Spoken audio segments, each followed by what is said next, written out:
Part 84। Ananya पहुंची hospital. सब लोग बस में बैठते हैं और बस निकल पड़ती है अपनी मंजिल की तरफ, मतलब गुरुजी के आश्रम की तरफ। अनन्या देखती है अभिनव बिल्कुल शांत बैठा हुआ है और किसी सोच में गुम है। ये देखकर अनन्या पूछती है, क्या बात है मिस्टर सिंह, आप परेशान क्यों लग रहे हैं? अनन्या का सवाल सुनकर अभिनव अनन्या को देखकर कहता है, ऐसा कुछ नहीं है मिसेस सिंह, सब ठीक है। तभी अभिनव का फोन बजता है। अभिनव देखता है विराट का मैसेज है जिसमें लिखा था, बॉस काम हो गया है, आपने जिन्हें भेजने के लिए बोला था उन्हें आपके पास भेज दिया है। अभिनव मैसेज पढ़कर थोड़ा रिलैक्स होता है, फिर इसी तरह सब बातों में बिजी हो जाते हैं। थोड़ी देर बाद दिव्या जी की नजर सारे बडीज पर जाती है तो वो मुस्कुरा देती हैं और महक जी को बडीज की तरफ देखने को बोलती हैं। जब महक जी देखती हैं तो वो भी मुस्कुरा देती हैं। दोनों को अपने में ही मुस्कुराते देख जब सारे बड़े उनसे उनके मुस्कुराने का कारण पूछते हैं तो दोनों सारे बडीज की तरफ इशारा कर देते हैं। जब सब वहां देखते हैं तो सबके चेहरे पर मुस्कुराहट आ जाती है।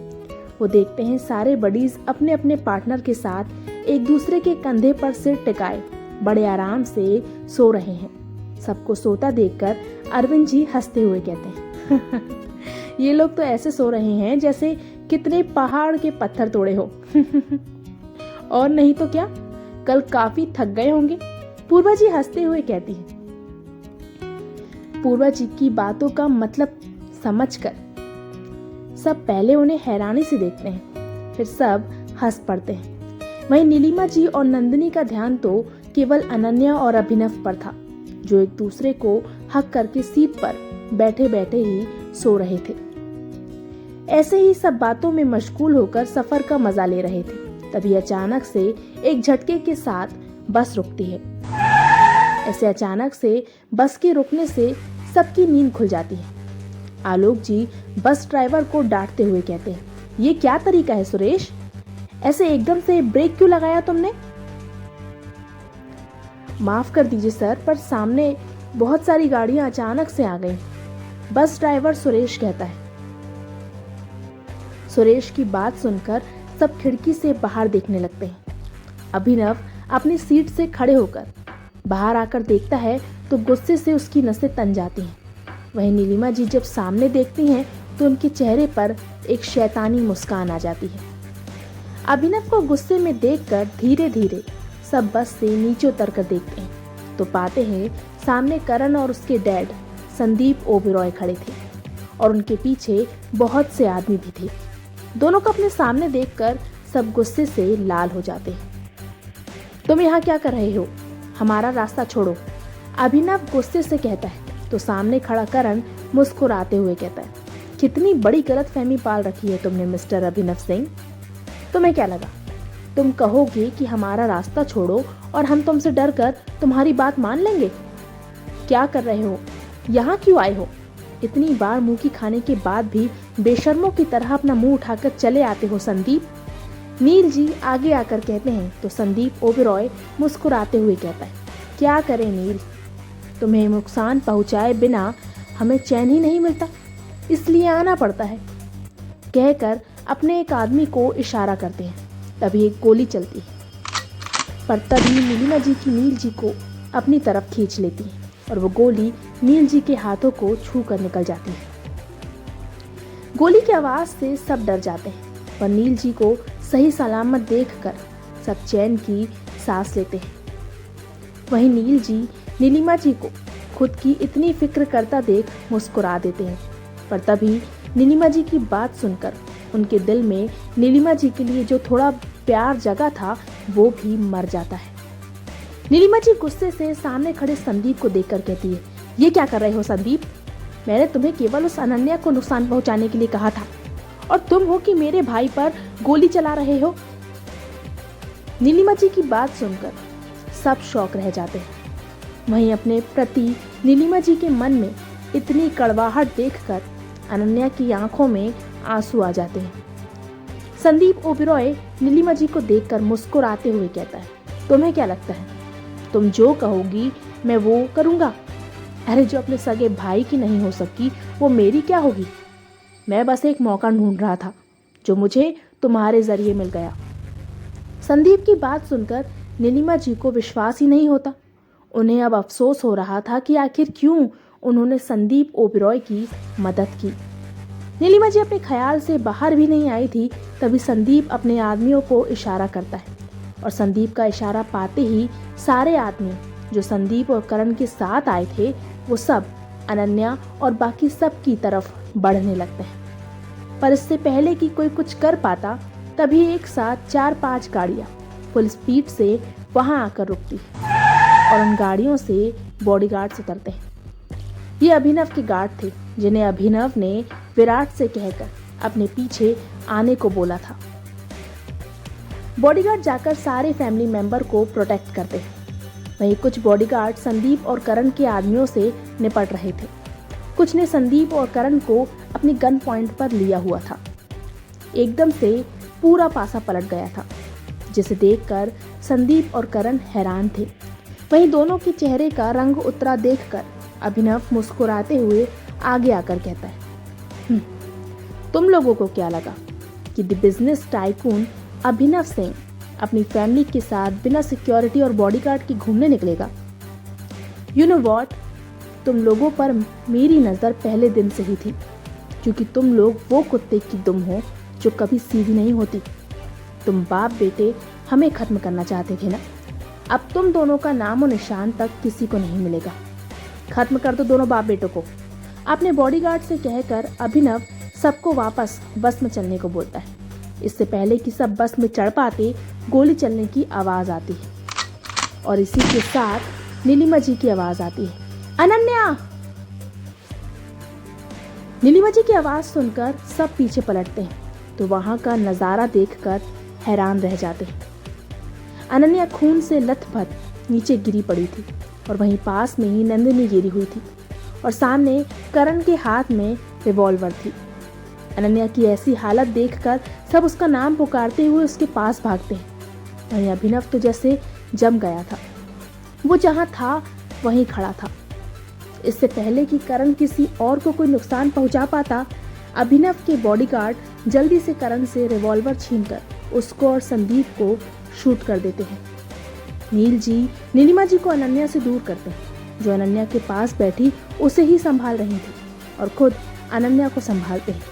अनन्या को काफी दर्द हो रहा था, पर वो सिर्फ एक टक अभिनव को देख रही थी, जो बुत बने बस के पास खड़ा बस उसे ही देख रहा था। मिस्टर सिंह।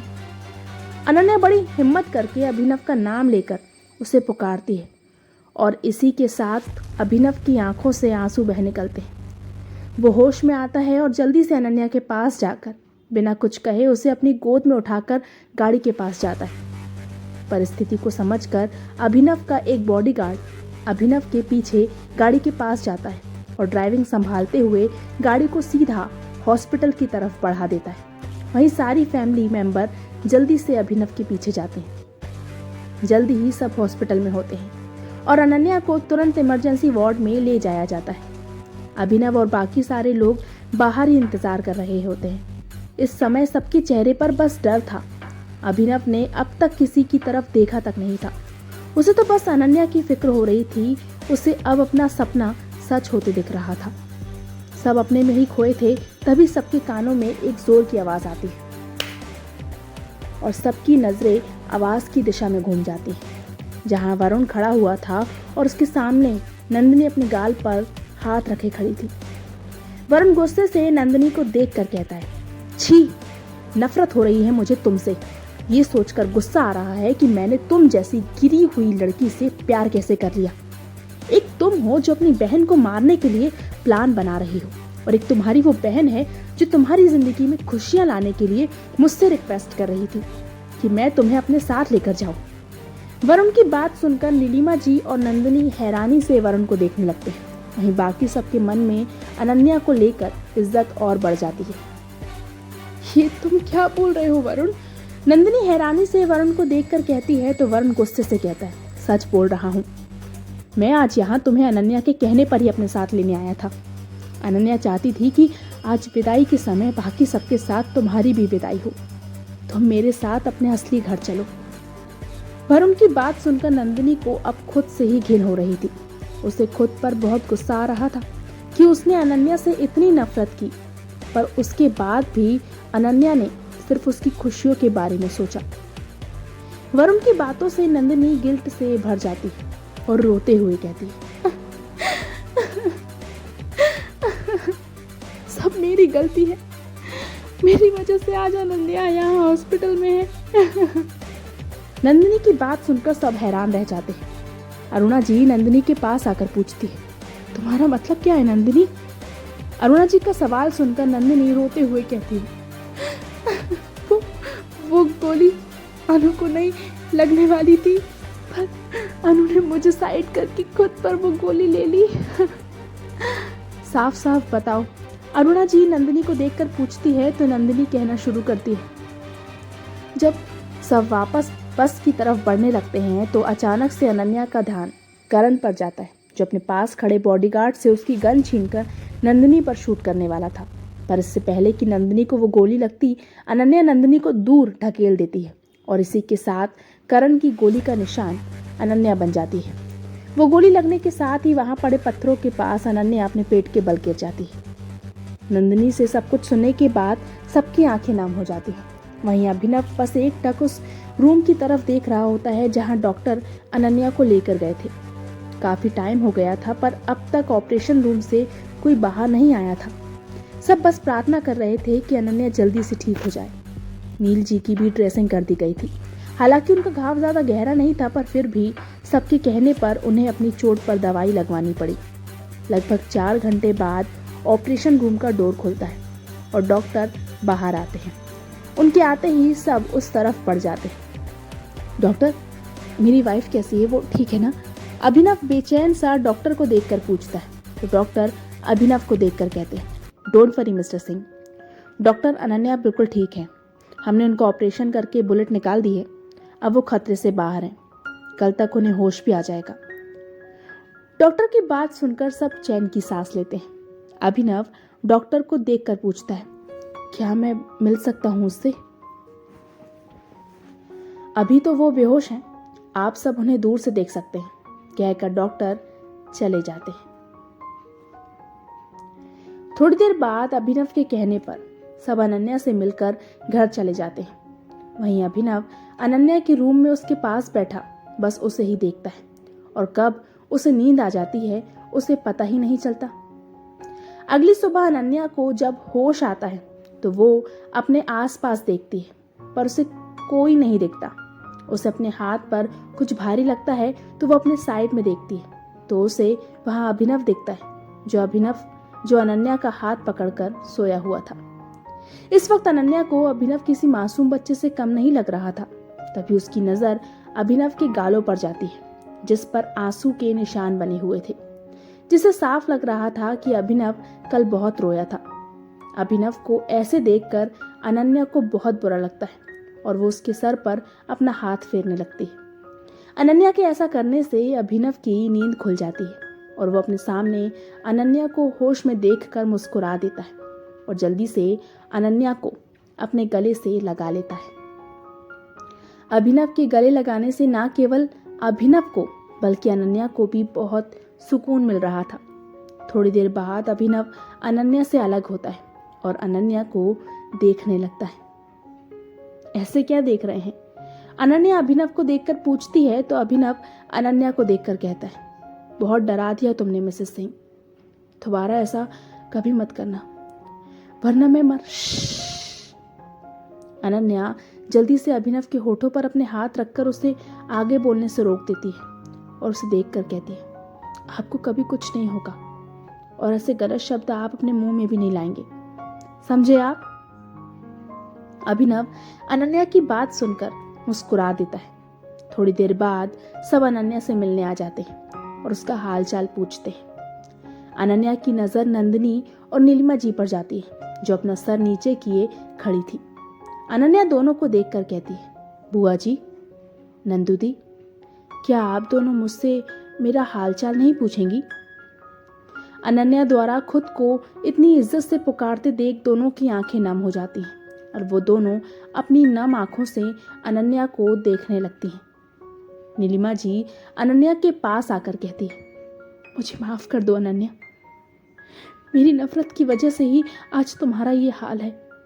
मुझे तो तुम्हारा शुक्रगुजार होना चाहिए कि तुमने नंदिनी की जान बचाई।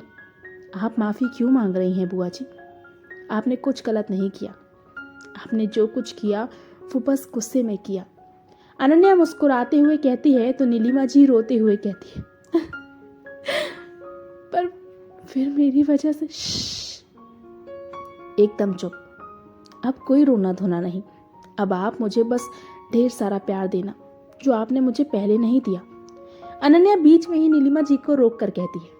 अनन्या की बात सुनकर नीलिमा जी मुस्कुराते हुए अनन्या के माथे को चूम लेती है और अपनी आंसू भरी आंखों से अनन्या को देखकर कहती है, मैं वादा करती हूँ बेटा, आज से मैं वो हर कमी पूरी कर दूंगी जो तुझे मेरी वजह से सहनी पड़ी।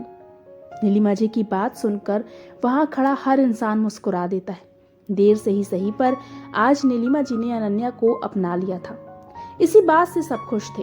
थोड़ी देर बाद नंदिनी भी अनन्या से माफी मांगती है और अनन्या उसे माफ कर वरुण को भी नंदिनी को माफ कर उसे अपने साथ घर ले जाने के लिए मना लेती है। थोड़ी देर बाद सब अनन्या को उसका ख्याल रखने का बोलकर चले जाते हैं। क्रमशः तो क्या होगा आगे? आखिर नीलिमा जी ने अनन्या को अपना ही लिया। देर से ही सही नीलिमा जी और नंदिनी को अपनी गलती का एहसास हो ही गया।